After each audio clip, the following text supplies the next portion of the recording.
إن الحمد لله نحمده ونستعينه ونستغفره ونؤمن به ونتوكل عليه ونعوذ بالله من شرور أنفسنا ومن سيئات أعمالنا من يهده الله فلا مضل له ومن يضلل فلا هادي له وأشهد أن لا إله إلا الله وحده لا شريك له وأشهد أن محمدا عبده ورسوله فإن خير الحديث كتاب الله وخير الهدي هدي محمد صلى الله عليه وسلم وشر الأمور محدثاتها وكل محدثة بدعة وكل بدعة ضلالة وكل ضلالة في النار. قال الله تبارك وتعالى في القرآن المجيد والفرقان الحميد بعد أن أقول أعوذ بالله السميع العليم من الشيطان الرجيم من همزه ونفخه ونفسه. يا أيها الناس اتقوا ربكم الذي خلقكم من نفس واحدة وخلق منها زوجها وبث منهما رجالا كثيرا ونساء واتقوا الله الذي تساءلون به والأرحام إن الله كان عليكم رقيبا. يا أيها الذين آمنوا اتقوا الله حق تقاته ولا تموتن إلا وأنتم مسلمون. يا أيها الذين آمنوا اتقوا الله وقولوا قولا سديدا يصلح لكم أعمالكم ويغفر لكم ذنوبكم ومن يطع الله ورسوله فقد فاز فوزا عظيما. سبحانك لا علم لنا إلا ما علمتنا إنك أنت العليم الحكيم. رب اشرح لي صدري ويسر لي أمري واحلل عقدة من لساني يفقهوا قولي. جیسا کہ آپ جانتے ہیں کہ سوال و جواب کی نشست چل رہی ہے، تو اسی کا سلسلہ آگے بڑھاتے ہوئے جو پہلا سوال، کسی والیوم کم ہے، ابھی ٹھیک ہے والیوم؟ ہیلو،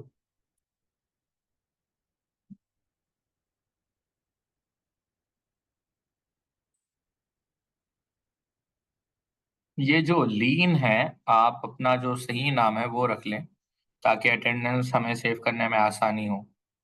یہ لین کوئی یہ جو لین LEEN ہے، شیخ کیا ہے؟ اوکے، ٹھیک ہے. آواز صاف آ رہی ہے. مجھے بس دو چیزیں آپ لوگ یاد دلائیں. 9:10 کو مجھے یاد دلائیں، 9:10 کو مجھے ایک بریک لینا ہے، اور 10 بجے یاد دلائیں. 10 بجے تک تو نہیں، 10 بجے تک تو درس ختم ہو جائے گا، لیکن 9:10 آپ لوگ یاد دلائیں ریمائنڈر کہہ کر، میں سمجھ جاؤں گا. ٹھیک ہے، چلیے. بات یہ عرض کر رہا تھا، جو پہلا سوال ہے وہ ہے، آج کا جو پہلا سوال آیا ہے طلباء کی طرف سے، کہ اکثر ہم قبرستان جایا کرتے ہیں، اور قبرستان جب ہم جاتے ہیں تو ہم صاحب قبر کے لیے دعا کرتے ہیں. تو جب ہم دعا کریں تو کیا ہم قبر کی طرف متوجہ ہو یا قبلے کی طرف متوجہ ہو؟ دیکھیں، اس پر جو راجع بات ہے اور نصوص جس کی طرف جو ہے رہنمائی کرتی ہے، اور آپ جو فتاوے اٹھا کر دیکھیں گے شیخ صالح الفوزان یا شیخ ابن باز، جب شیخ ابن باز رحمہ اللہ کے آپ فتاوے اٹھا کر دیکھیں مجموع الفتاوی، تو شیخ ابن باز رحمہ اللہ نے واضح طور پر کہا کہ یہ ممنوع نہیں ہے. کیا ممنوع نہیں ہے؟ کہ جب آپ قبر کی طرف دیکھ کر دعا کرنا یہ کوئی ممنوع چیز نہیں ہے، بلکہ آپ قبلے کی طرف بھی دیکھ سکتے ہیں اور قبر کے پاس کھڑے ہو کر بھی دعا کر سکتے ہیں، کیونکہ اللہ کے رسول صلی اللہ علیہ وسلم نے قبر کے پاس کھڑے ہو کر بھی دعا کی، جیسے برا ابن عازب رضی اللہ عنہ کی روایت جو سنن ابو داؤد میں آپ کو وہاں پر ملتی ہے. تو آپ چاہے قبلے کی طرف ہو یا قبر کی طرف دیکھ رہے ہو تو دعا کرنا جو ہے بالکل یہ جائز ہے، اور اس میں کوئی ممنوع بات نہیں ہے، یہ کوئی حرام چیز نہیں ہے. ٹھیک ہے. کیا سیدنا ادریس علیہ الصلاۃ والسلام نبی تھے یا رسول تھے؟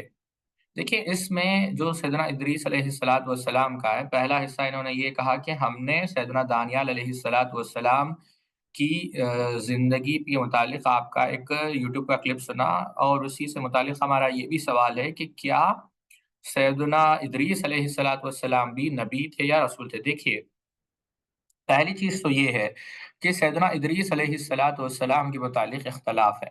پہلی رائے تو یہ ہے کہ آپ رسول تھے اور آپ سیدنا نوح علیہ الصلاۃ والسلام کے بعد آئے ہیں، جیسا کہ عبداللہ ابن عباس رضی اللہ تعالیٰ عنہ، عبداللہ ابن مسعود رضی اللہ عنہ، امام العربی، شیخ ابن عثیمین، یہ اہل علم کی یہی رائے ہے کہ آپ رسول تھے اور سیدنا نوح علیہ الصلاۃ والسلام کے بعد آئے ہیں، اور انہوں نے اپنے دلائل رکھے. ٹھیک ہے.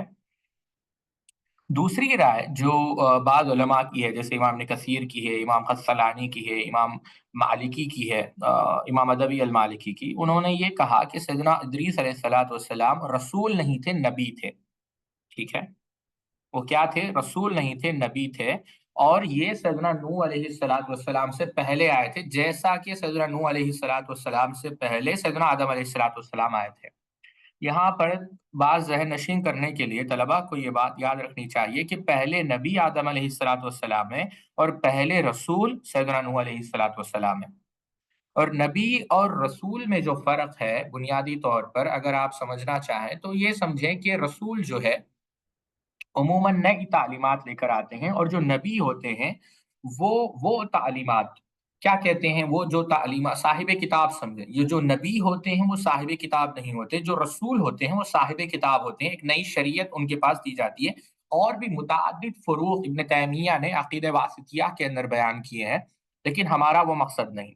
تو پٹنگ انٹو اے نٹ شیل، اگر میں سمپل ٹرمز میں آپ لوگوں کو بات سمجھاؤں تو پہلی بات تو یہ ہے کہ جو نبی ہے سب سے پہلے وہ سیدنا آدم علیہ الصلوۃ والسلام ہے۔ اور یہاں پر ایک نقطہ آپ لوگ پوچھ سکتے ہیں کہ شیخ جب نبی کا کام یہ ہوتا ہے کہ رسول کی لائی ہوئی تعلیمات کی تجدید کی جائے یا انہی تعلیمات کی روشنی میں معاشرے کی اصلاح کی جائے، تو پھر سیدنا آدم علیہ الصلوۃ والسلام تو رسول نہیں تھے، وہ تو نبی تھے۔ تو پھر وہ کس کی تعلیمات کی تجدید کر رہے تھے یا کن کی ٹیچنگز کو وہ ریفارم کر رہے تھے؟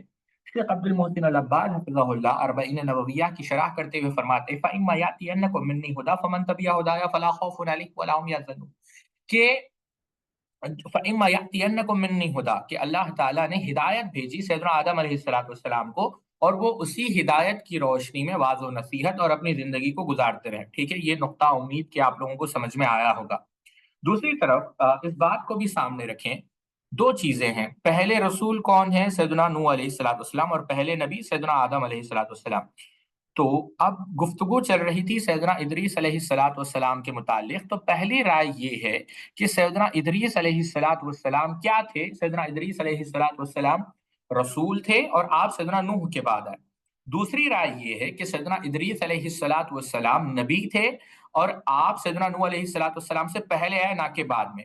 اور تیسری رائے یہ ہے کہ آپ رسول تھے اور سیدنا آدم علیہ الصلوۃ والسلام سے پہلے تھے۔ یہ رائے کس کی ہے؟ قاضی ایاز کی ہے، اور شیخ مبارک پوری کی ہے، ملا علی قاری کی ہے۔ تو بہرحال اس میں اختلاف ہے، اب ظاہر سی بات ہے، آپ اس کے بارے میں اور بھی تفصیل سے پڑھیں، لیکن راجع بات یہی ہے کہ آپ رسول تھے۔ اب نوح علیہ الصلوۃ والسلام کے بعد آئے ہیں یا نوح علیہ الصلوۃ والسلام سے پہلے آئے ہیں، تو یہ ایک الگ بحث ہے۔ ظاہر سی بات ہے، اس بحث کے لیے آپ کو جو انبیاء علیہ الصلوۃ والسلام کے قصوں پر مبنی جو کتابیں لکھی گئی ہے، جب آپ وہ پڑھیں گے تو آپ کو سمجھ میں آئے گا، ٹھیک ہے۔ تیسرا سوال یہ ہے کہ ہم نے دیکھا کہ آج کل جنازوں کے اندر جو ہے مبتدئین یعنی بریلوی اکثر بدعت کیا کرتے ہیں، ہمارے رشتہ دار ہوتے ہیں تو جایا کریں یا نہ جایا کریں۔ دیکھیے پہلی بات تو یہ ہے، جو میں سمجھتا ہوں کہ آپ لوگ یہ بات لکھ کر رکھیں، سیدنا لقمان علیہ الصلوۃ والسلام نے معاشرے کا زوال یعنی the down fall of the society بیان کرتے ہوئے ایک چیز بیان کی تھی کہ اکثر معاشرہ جو نوجوان ہے وہ شادیوں میں کثرت سے جایا کرتے ہیں اور جنازوں میں قلت سے جایا کرتے ہیں۔ یعنی شادیوں میں تو وہ کثیر تعداد میں موجود رہتے ہیں لیکن جنازوں میں نہیں۔ تو پہلی بات تو اسی کو اسی نفسی ہم یہی نصیحت کریں گے، جب کبھی آپ کو اطلاع ملے کہ کسی کا انتقال ہوا ہے تو کوشش کریں کہ آپ وہاں پر رہا کریں، کیونکہ ظاہر سی بات ہے آپ کو جو میت میں شامل ہونے کا جو یعنی جو تجہیز و تکفین ہے اس کے جو ثوابات ہیں وہ تو آپ کو ملنے والے ہیں، لیکن اس کے علاوہ آپ کے لیے خود یہ بات تذکیر ہوگی کہ آج ان کا انتقال ہوا ہے، کل مجھے میرا بھی انتقال ہونے والا ہے۔ دوسری چیز جہاں تک اس کے اندر بدعات کا تعلق ہے، شیخ مقبل بن ہادی الوادی رحمہ اللہ فرماتے ہیں کہ اگر جو مر گیا ہے آدمی یعنی جو میت ہے، اگر وہ اہل سنت میں سے تھا، وہ بدعتی نہیں تھا، تو ظاہر سی بات ہے آپ کو اگرچہ اس کے جنازے میں بدعات کا رواج ہے، اگرچہ وہاں پر بدعتی کام ہو رہے ہیں، تو آپ کو جانا چاہیے۔ کیوں؟ کیونکہ ظاہر سی بات ہے وہ مر چکا ہے، اب اس کے اختیار میں نہیں کہ انہوں بدعتوں کو روکے۔ ظاہر سی بات ہے اس کے اہل و عیال یا اس کے رشتہ دار یا اس کے بھائی بہن وغیرہ وہ کام کر رہے ہیں، تو اس کا اختیار نہیں ہے، تو بالکل آپ کو اس کی جو ہے کیا کہتے ہیں جنازے میں بالکل آپ کو جانا چاہیے، بلکہ اس کے لیے آپ کو اس کے لیے جو ہے دعا کرنی چاہیے، یہ بات درست ہے، ٹھیک ہے۔ ہم نے دیکھا اس کے بعد کا سوال یہ میں نے کہا تھا کہ 9-10 کو آپ لوگوں کو یاد دلاؤں گے۔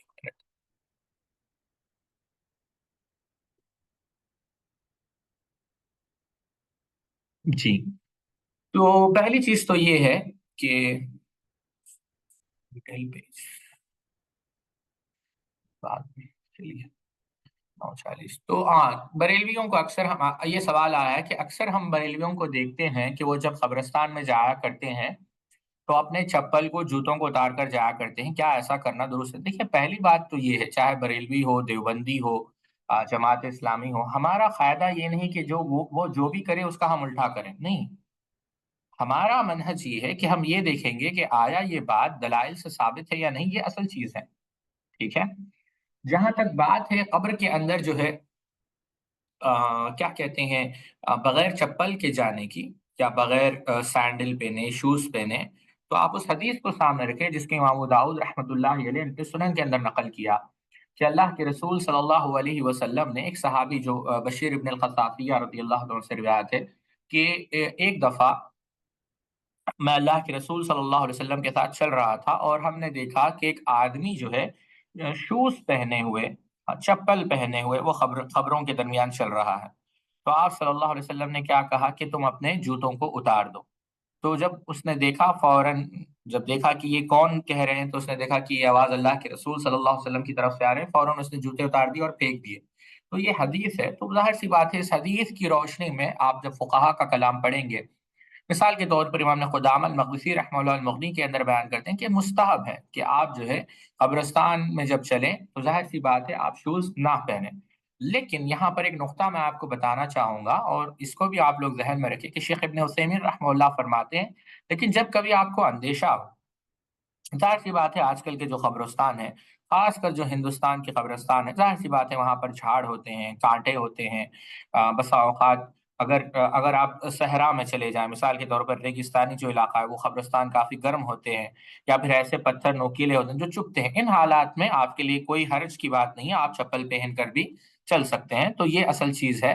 تو مستحب یہی ہے کہ اگر موقع ملے تو بالکل آپ کو چاہیے کہ آپ جو ہے بغیر اس کے یعنی کیا کہتے ہیں چپل نہ پہن کر ہی چلنے کی کوشش کریں، ٹھیک ہے؟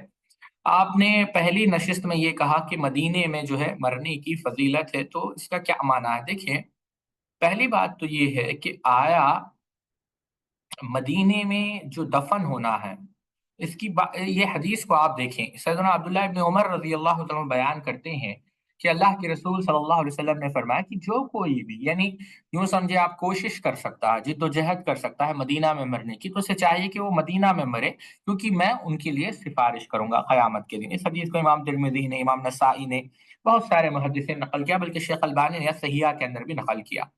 اب اس کی شرح بھی آپ سمجھیں، علامہ عبد الرحمن مبارک پوری رحمہ اللہ جو اہل حدیث کے معروف عالم دین ہے، ترمذی کی جو معروف شرح ہے تحفۃ الاحوذی شرح سنن ترمذی، اس کے اندر لکھتے ہیں کہ یہاں پر اللہ کے رسول صلی اللہ علیہ وسلم نے ترغیب دلائی کہ آپ وہاں پر مریں، لیکن ظاہر سی بات ہے یہ موت اور حیات کے فیصلے اللہ تعالیٰ کے ہاتھ میں ہیں، یہ تقدیر کا فیصلہ ہے، تو اس کا مطلب یہ ہے کہ کوشش کرے کہ زندگی کا کثیر حصہ یا اکثر حصہ مدینہ النبویہ میں گزارنے کی کوشش کرے۔ کیوں؟ ہو سکتا ہے کہ کیونکہ آپ کثیر حصہ وہیں گزاریں گے تو امکانات زیادہ ہے کہ آپ کو جو ہے موت بھی وہی آئے گی، جیسا کہ اللہ تعالیٰ نے کیا کہا، یا ایھا الذین آمنوا اتقوا اللہ حق تقاته ولا تموتن الا وانتم مسلمون، کہ جب آپ زندگی کا کثیر حصہ دین کے مطابق گزاریں گے تو آپ اللہ سے امید رکھ سکتے ہیں کہ اللہ رب العزت مرتے دم تک بھی آپ کو دین پر جو ہے موت نصیب فرمائے گا۔